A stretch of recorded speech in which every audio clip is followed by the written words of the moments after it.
Well, we've reached the final weekend. On this Thursday night, we open up the finale of ASUN play in Gold Division. North Alabama welcomes in the Austin Peay Govs for a 3-game set. Standings are on the line. Placement in the ASUN championships that begin next week will be determined all over the course of the next 3 days, and North Alabama is in prime position to make some noise in the postseason next week, and it really starts with this 3-game set against Austin Peay. Welcome in to Around the Diamond pregame show. Benjamin Ray, Grant Wakefield, Greg Larnard, Chase Glover. We got Grant and Greg in the middle, Chase over there out wide. We're 4-man booth in this one as we head into the backstretch, actually heading around turn 4 to the finish line. And here we are, guys. We have reached the finale of this long season that opened up back in February. Chase, on the case, let's talk about what's at stake tonight. Let's open up with a look at the ASUN standings. And I don't think I've ever seen a sport like this at this point where 1 through 4, pretty much nothing's decided.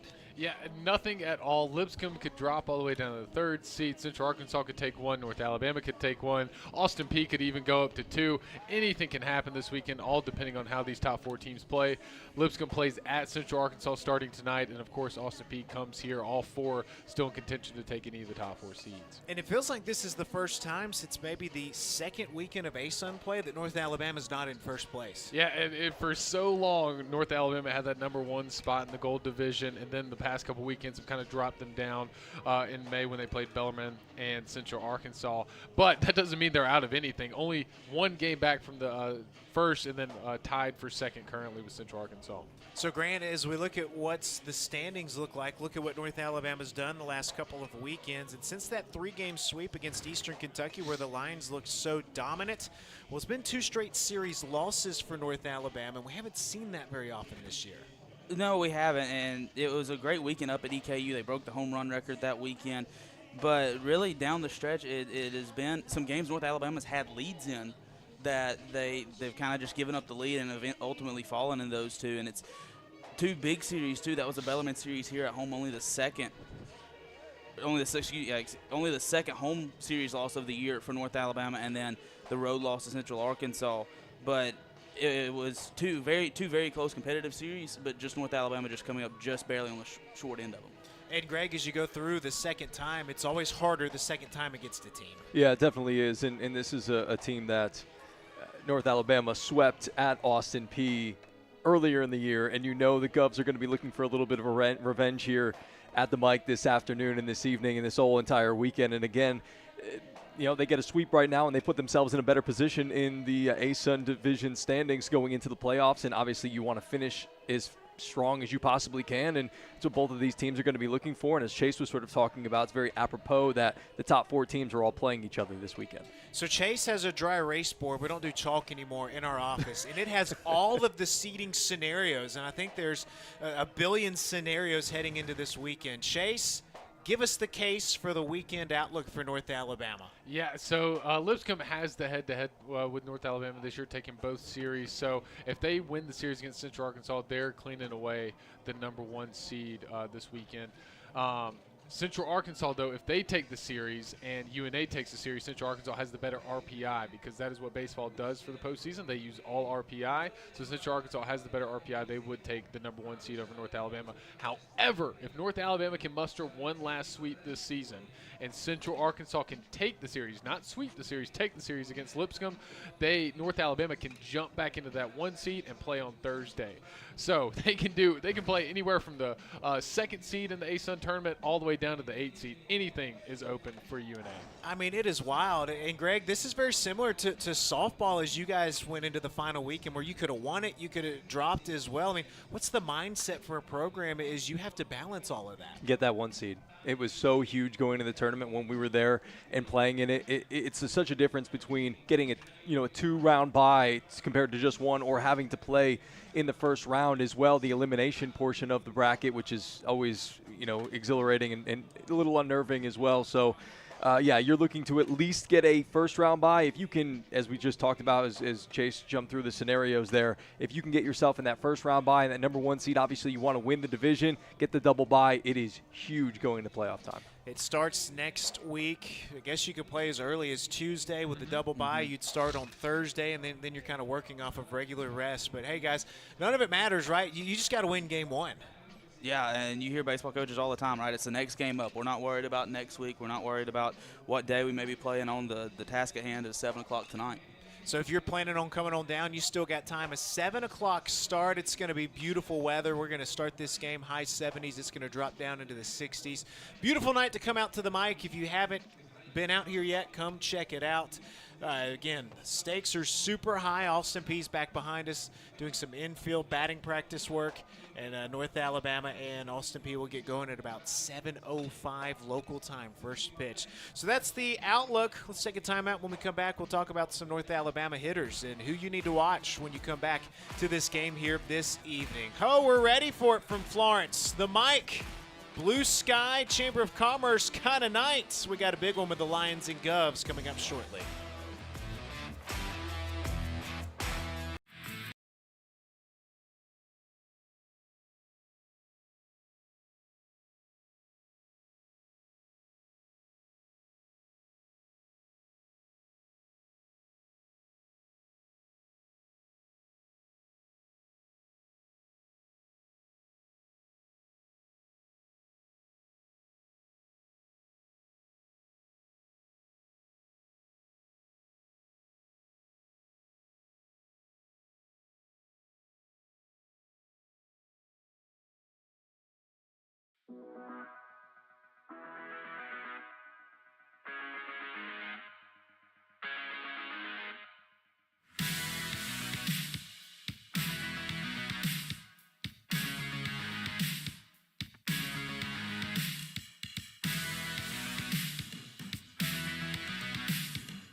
It's a regular season finale from Mike D. Lane Field here at Bank Independence Stadium. Welcome back into Around the Diamond. Benjamin Ray, Grant Wakefield, Greg Larner, Chase Glover in the house, getting you primed and ready for North Alabama's ASUN Gold Division final regular season series against the Govs of Austin Peay, coming up at a 7:05 first pitch from the Mike 2.0. Hope you'll come out and join us. Beautiful night to take in a baseball game. And, of course, if you can't make it, Greg and I will have you covered on ESPN+. Grant will be directing, although maybe you two should go on air together tonight, so it can be the Grant and Greg show. That was my first just kind of run together. My first game I did, it was Grant and That's I. right. So that was, we'd be bringing it back The full G circle. Squad. Well, for North Alabama, Chase, it's been the bomb squad. These dudes have been hitting home runs, and we saw Petey hit 3 home runs in the first May game of the year, and we thought Petey was ready to go on the run. And as the team has continued to push that total out, running away with the all-time record, again, it's a different guy every ball game. Yeah, it's 78 on the year. They have 15 more than the second-place team in the ASUN. Do we have any guesses who that might be? I'm going to pull a Mike Ezekiel here. I know. Oh, you do know? Okay. I'm going to go Austin P. It is Austin P, the team that is here. Good They have call. 63 this season. They But always have bombers. They do, and that's what I was thinking. Austin P, us being 15 more ahead of Austin P, I was like, man, we've just really been hitting the ball all season long. And like you mentioned, we a few weeks back when we were starting this show, we were talking about how we had 2 guys with double digits from since 2000. Then it was 3 for the first time ever. Now we have 2 more guys that are sitting on the edge of it, and Will Millard and Petey Kraska both with 9 that can eventually have 5 guys with double-digit home runs, and that is just absurd. So you can just see it all up and down the lineup that are hitting strong. And as we look to get 5 in double figures, well, we've got 2 that still have a shot at history. And again, these 2 have gone neck and neck all season long. Nash Rippon has tied the all-time record. He did that against Murray State midweek. Dylan Coleman has broken what was once the Division I record from Garrick Fry. He could get up on that leaderboard as well. Guys, I say there's nothing better in baseball than a home run chase. Hey, look, I mean, we talked about it, a couple of weeks ago when I was on the broadcast with you guys. It's like Mantle and Garrick right now. They're kind of going back and forth. Sosa and McGuire back and forth. And again, it really, I love the race between the 2 of these guys because it can only help push them to both be better. And I would like to add to this as well. A couple weeks ago when we were talking about this home run chase, we were talking about Dylan Coleman breaking the Division I record. And then out of nowhere, Nash Rippon had a 5 home run weekend, and he jumped in lead. Don't forget about Wes Walker down there. That's only a few away. He had a streak of 5 games with a home run. He could do it this weekend as well. And Grant, you've talked to all 3 of these guys on the weekly Around the Diamond show, and one thing they've said, they love how this lineup is constructed, and they love hitting around each other. Yeah, absolutely, and it makes each other better. And you have 5 guys that are either over 10-plus home runs, and you see Petey Kraska, Will Millard, and 9. With 9, they're right on the cusp of double-digit home runs, and they say it just, like, hitting is contagious. You hear coaches say that. I bet Greg has said that multiple times before. But hitting is contagious, and when one guy gets up and he can have a hit, the other guy can come up and knock in a big hit as well. But also it puts a lot of pressure on the pitching staff for the opposing team to face Petey Kraska, Dylan Coleman, Nash Rippon, and Will Millard also all right there in the order together as well. Greg, as our residential hitting specialist, you know more about hitting than all 3 of us combined. How fun is this for a coach who's working on the offense to know you got this much power sitting in your lineup? It's amazing. I mean, just at any given moment, the game can turn on a dime with a big swing. Get a couple of guys on base, get a big swing, and again, it can sort of just change the game. And a lot of times if you're able to keep it close with the pitching staff, and that's been sort of what the issue's been a little bit this year for UNA, is the pitching staff, if they can keep it close and within striking distance, this offense is, again, one swing away from either getting them right back into the game or giving them the lead, and that's a dangerous weapon to have. And as we really touch on the power bats, Chase, it's pretty cool to see, like Justin Santoyo. It's cool to see, we were mentioning Will Millard, but also Jackson Westmoreland. They've kind of turned into table setters. Yeah, Jackson Westmoreland is the piece, and I think we talked the last time. I mentioned Jackson Westmoreland to be my guy to watch just because of when he starts leading the lineup with a hit, the guys just follow along with him. Every time I've watched a game and Westmoreland has started off the game with a hit or something, Petey Kraska follows, Dylan Coleman then follows, and they do a great job of just moving those guys around. Certainly a fun lineup to watch. Chase has the starting lineup. We're waiting on Austin Pease. They're going to take batting practice before they submit the final one, but it's going to be the usual suspects out there tonight for North Alabama. Justice Augusto on the mound.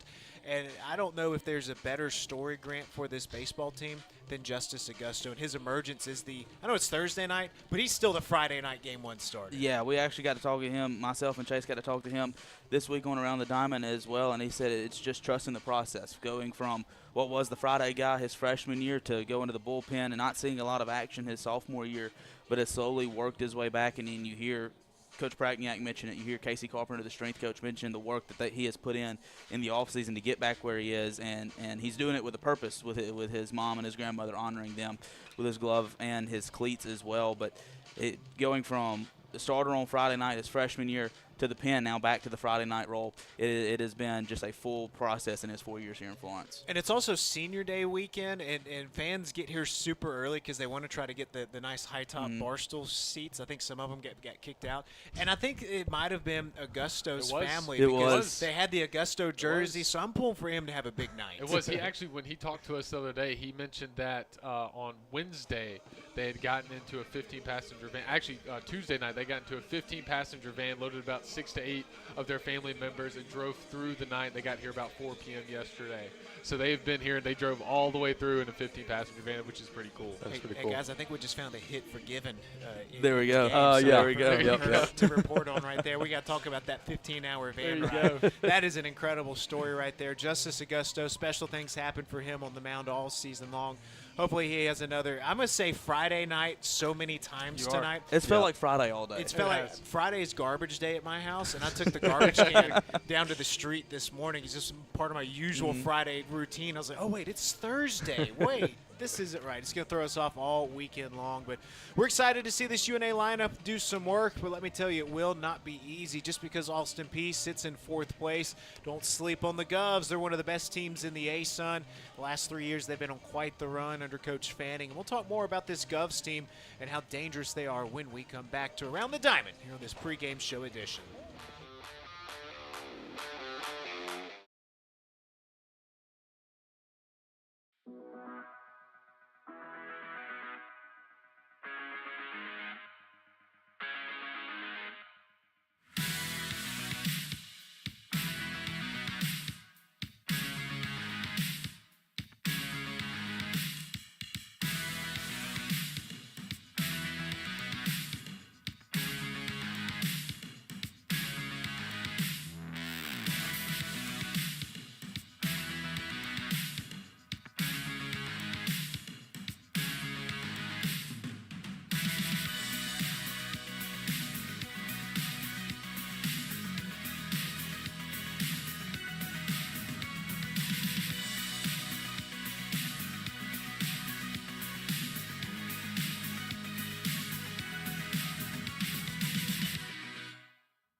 Benjamin, Grant, Greg, Chase back with you here on this pregame show edition of Around the Diamond. North Alabama and Austin Peay ready for a 3-game set here at Mike D. Lane Field from Bank Independence Stadium. Fun little fact about tonight's game. In the 3rd inning, one of the architects of this project is going to join us. Little teaser, we're going to talk about his favorite aspect. He's already told me his favorite part of this project. I know what it is. The press box also windows. your favorite part. So it's good. You're going to hear about it a lot. Our windows are down right now. We'll raise them up after the national anthem. It's part of our whole pregame routine. The windows. I'm just glad to have somebody else come up here and talk about how majestic the windows are. So it's been a fun gag all year long. Well, fellas, we've got a tough test tonight. Austin Peay comes in, the defending regular season champs, picked as the preseason favorites. And Chase, as I was kind of looking up and down their roster, looking at numbers, looking at stats, I mean, this is not a team to think, oh, this will be an easy game. They're in 4th place. Yeah, Austin Peay in 4th place is kind of an anomaly. They're a great team. They're a great hitting team as well. They're still up there in the top of the ASUN standings for hitting and batting average. They're just trying to piece a lot of things together, a lot like some other teams in the conference that are good, like Bellarmine as well. Like one game their pitching's on, the next game it's the hitting, and then the next game it's the defense. But they haven't really been able to find all 3 of them together at the same point to finish out a whole series against a lot of teams this season like they were last season. They were just so dominant a year ago in every ASUN series. And so this year it's just been a little bit different. They're trying to find that. Some pitching has been really good. Like, again, the last time we played them, their pitching came out really strong, and they started off really hot against us, but they couldn't find the bats or they couldn't find the defense. So. And granted, as you look at their offense top to bottom, we already mentioned they're second in the league in home runs. Every year, they bring in a lineup that's one of the most potent in the league.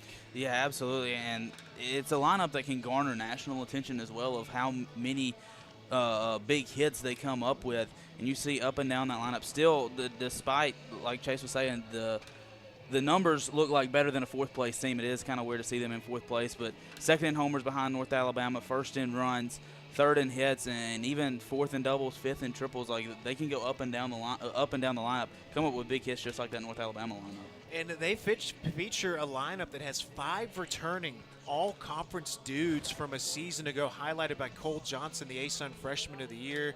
And, Greg, when you're preparing to face the team, when you see that, it just tells you right there what they're capable of doing on any night. Yeah, they've got 4 or 5. They've got 5 dudes that have over 40 RBI. So, again, they can swing it as well. They've got power, not quite like UNA does, but they hit for a better average. And another thing to watch out for in this series is they steal a lot of bases, 83 stolen bases on the year. So that's going to be another aspect of their game. They try to take advantage of you on the bases, whether it's taking extra bases on mistakes or overthrows or whatever it may be, and then obviously with the stolen bases as well. So it's a dangerous lineup, and it's a lineup that has had a lot of success. And as we look back to that first series up in Clarksville, guys, there was a lot of runs. A ton, I would say. It was kind of a coming out party a little bit for North Alabama because even though they had already lost to Bellarmine and lost to Lipscomb, Austin Peay felt like maybe a true litmus test for this North Alabama team early on. You were going on the road. It was a tough team to play last year. Again, the reigning ASUN Gold Division champs last year. And it was like, well, what can North Alabama do? Is North Alabama made for the moment? They went up there to Clarksville, swept them, and that was the first time since 2023 Austin Peay and Roland Fanning had been swept at home since FGCU. And so you know they've got revenge on their mind, but we kind of already teased this. You got the big boppers, and wouldn't you know it, it was Justin Santoyo up there, who should have been Player of the Week. There's a lot of great players that weekend, but again, it was, I think, the perfect example of what this lineup's capable of doing any given weekend. Right, and I'll add to that, Justin Santoyo, while watching all those games, it kind of felt like, okay, North Alabama has a moment here. You got a couple guys on base, and you're down to your 7th, 8th, 9th hitters, and you're like, well, if we move these guys around, we're really going to take advantage here. And then steps in Justin Santoyo, hits for a double, puts it down the line, and you're just moving guys in, and it just felt like he just came up so big time after time. And while it might not have been the home runs that Dylan Coleman had or Nash Rippon had, it was still a huge time and weekend for Justin Santoyo to put guys in play and cross guys to get a lot of runs going. So, Greg, when you see those numbers right there, when you're a hitting coach getting ready for the second matchup, you might see some pitchers that you've seen before. What are you doing to get these guys ready to do this again? Well, just kind of looking over these numbers, and it's highlighted on there, Dylan Coleman had 3 home runs, which was obviously amazing. Again, you can do it in all different ways, whether it's hitting home runs or hitting doubles or base hits and driving runs in. So second time around, obviously we're going back and we're watching the film that we, when we faced them last time. But I also want to watch the recent film of, hey, what are the pitchers doing to try to get opposing batters out? What are they utilizing? Is it the same thing, or are they changing something up? That way we're aware of, hey, how are they going to attack us? Whether it's first pitch, what do they go with their first pitch? Do they change it up the second time through, third time through with the starters? What do the relievers throw? What do they like to throw when there's runners in scoring position? So there's all these different things, you kind of have to scout for. You can use what you had last time as sort of that template and then kind of update it a little bit as to how Austin Peay is working with their pitching staff in recent games. So, Grant, while UNA had some dudes with a lot of success, well, the Govs over the last 2 years, they've got some dudes that have put up all-star numbers against North Alabama. Yeah, absolutely. Like, I think back even last season when we played them in Muscle Shoals, right? That was a shootout of a series. Ton of runs in that series as well, and you just see 3 guys right there with double-digit RBIs. You have 5 home runs, 3 home runs from Kyler Proctor and Ray Velasquez, respectively. But you look up and down, anybody can get a hit in these ball games, and we might be in for 3 shootout ball games here in Florence this weekend. It's going to set up for a fun 3-game set. Got to win game 1 to have a shot at the regular season championship. We're sitting about 40 minutes away from first pitch. You've still got time to come on down to the park. Bring the kids. Is tonight Bark in the Park, or is that still tomorrow night? It's tomorrow night. We're going to keep Furry Friend Friday on Friday. I know it feels like a Friday, but we're going to keep it to tomorrow. It is Thursday. We'll forget what day of the week it is all ball game long. All right, guys, it's time for us here to wrap things up, to pick our player to watch in this one. Chase, before we do this, I know you have an honorable mention of a guy. I was going to talk about Leighton Jenkins a little bit. Leighton Jenkins is out this series, though, with an injury, but he was huge in the Austin Peay series last time. I think that's what you were talking about, me giving him his flowers. He's just been so dominant in the middle of the infield. It just feels like when he was on the field, the defense just leveled up a lot. And then him hitting out of the 9th hole, he was just absurd. When he was at Austin Peay, he had a big moment in that final game when they were able to run rule a big triple to clear the bases. And there's a picture of him just giving an enormous yell from Leighton Jenkins. And thankful to our friends at Austin Peay that helped capture that moment for us. But LJ was just a true competitor, true warrior, a graduate that is ending his career and will be honored on Senior Day on Saturday. All right, so who you riding with tonight? Oh, man, I was hoping you would go with anybody else first but me. I'll go first. Oh, please. There we go. Give me just a second. I'm ready. Okay. So you mentioned it in the last break that Petey Kraska put up a picture of himself on his Instagram story. And you said when he was walking down the hall and you saw him, earlier today or this week or whatever it was, he was locked in. So I'm going to go with Petey Kraska. He hasn't been fantastic over the last 4, 5, 6 games, but he's 1 home run away from getting to that double-digit mark. I think he's going to do it this weekend, if not tonight. Hey, do you ever see a guy as a coach or a player pregame, BP, whatever it is, and say, yes? Yes, 100%. There's a lot of times where, it doesn't always work out that way. I'll give you a quick example. At the ASUN tournament, Laura Lee looked like she was absolutely locked in and had 1 hit in that tournament. So, it kind of works both ways, but sometimes you can just tell that people or players have a different look and sense about them. Grant, who you got? We'll save Chase for second to last. Okay. So I'm going. I was going back and forth all day of who I was going to pick. It was either going to be Jackson Westmoreland or Will Millard, but I'm going to go Will Millard because, like you mentioned, they steal a lot of bases. Will Millard's had a lot of success of throwing runners out when trying to steal bases as well. So don't look not only for Will Millard's bat, but look for him defensively as well tonight. My favorite Will Millard stat: 6 of his 9 home runs have tied or given UNA a lead. That's a personal Ben Ray stat. That was all found by Ben Ray. That was in our Mr. Clutch debate research. All right, Chase, you've had time to think about it. All right, I'm the most superstitious person. I know. Guys know. Do you want to exit or you want to do it? I'm going for it. I'm going Nash Rippon. Let's go. It is Nash Rippon's night. When Nash Rippon is on, this whole offense just lifts off the ground. It feels like I'm going to go Nash, and I think it's his weekend, but definitely tonight here in Florence. And look, Nash has got a shot at Player of the Year, first team All ASUN, and you have a chance to really write your story in a series like this. Right. You got a big competitor. Everything's on the line. Definitely, if you can move your team out of the 7th, 8th seed in the ASUN tournament all the way up to a two-game bye, that could be a lot on the line for a first round or first team All ASUN player. I'm going to ride with a guy. I think I've taken him a couple of times this year, but you guys had him on Around the Diamond 2 weeks ago, I think. Loved the interview. Wes Walker. Loved the guy. Incredible human being, incredible baseball player, and he's just something about, with Petey, we've talked about when May rolled around for him. It was when March rolled around, they stuck him in right field because they just needed to get his bat in the lineup, and I think it's so remarkable what he has done, being a catcher DH.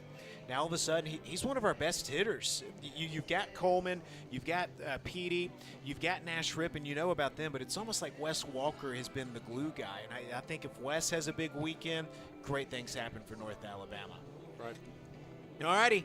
There you have it. We've all made our picks, so it will probably be somebody else, as it always goes. But, hey, that's a good thing because that means this UNA lineup is deep. All right, that'll do it. We appreciate you tuning in. We'll be back with you at 7 o'clock on ESPN+. Grant will be directing. Greg and I will be on the call. Chase, as always, your official statistician. Email him any complaints you have about base hits, errors, any rulings like that. I'm just kidding. Chase does a great job all year long. It's the worst job, keeping stats, man. There's nothing worse than being the official score of a baseball game. It's a great time. I'll listen to you guys first, and hopefully I won't get any emails. There you go. Appreciate everybody tuning in. We hope to see you at the mic. If not, we'll talk to you shortly on ESPN+.